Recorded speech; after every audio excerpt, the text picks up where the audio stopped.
கர்ணனுடைய கதை திறமை இருந்தும் மதிக்கப்படாத ஒரு மாவீரனின் கதை. உரிமை இருந்தும் உண்மை அறியா ஒரு உத்தமனின் கதை. கடைசி மூச்சு வரைக்கும் தானம் கொடுத்து இறந்த ஒரு நல்லவனின் கதை. நண்பனுக்காக தன் சகோதரர்களிடம் போரிட்டு இறந்த ஒரு மித்திரனின் கதை. என்ன நண்பா, வீடியோக்குள்ள போகலாமா? முன்னொரு காலத்தில் துர்வாசக முனிக்கு தூயவளாய் துதி பாடி வரம் ஒன்று பெற்றாள் குந்தி தேவி. கன்னியான குந்தி தேவி துர்வாசகம் முனிவர் கொடுத்த வரத்தினை விளையாட்டாக பரிசோதித்து பார்த்தார்கள்.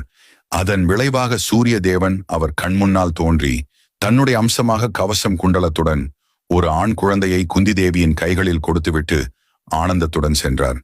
என்ன நடப்பது என்று தெரியாத குந்தி தேவி, ஒரு கல்யாணமாகாத கன்னிக்கு குழந்தை இருந்தால் அது அவருடைய எதிர்காலத்தை பாதிக்கும் என்பதனால் அந்த குழந்தையை ஆற்றில் பொற்காசுகளுடன் விட்டுவிடுகிறார். அதற்கு பிறகு அரண்மனை தேரோட்டி அதிரவன் அந்த குழந்தையை காப்பாற்றி அதற்கு கர்ணன் என்று பெயர் சூட்டி வளர்த்தார்.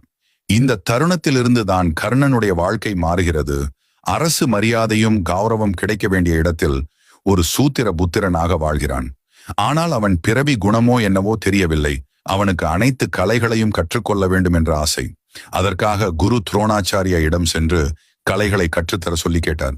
அதற்கு குரு துரோணாச்சாரியார், நீ யார் என்று கேட்டார்.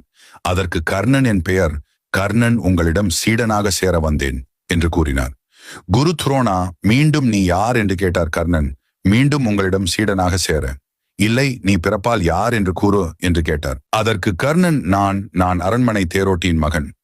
குரு துரோணாச்சாரியார், கேள் கர்ணா, நீ குதிரையின் கடிவாளத்தை பிடிக்கலாமே தவிர போர்க்களத்தில் இறங்கி காண்டீபத்தை பிடிக்க இயலாது. இங்கு சத்திரியர்களுக்கு மட்டுமே கலை கற்றுத் தரப்படும் என்று கூறி கர்ணனை அவமானப்படுத்துகிறார். இதில் ஆத்திரமடைந்த கர்ணன், உங்களுடைய சிறந்த சீடன் அர்ஜுனனை விட நான் மிகப்பெரிய வில்வித்தை வீரனாக உங்கள் முன் திகழ்ந்து காட்டுவேன்.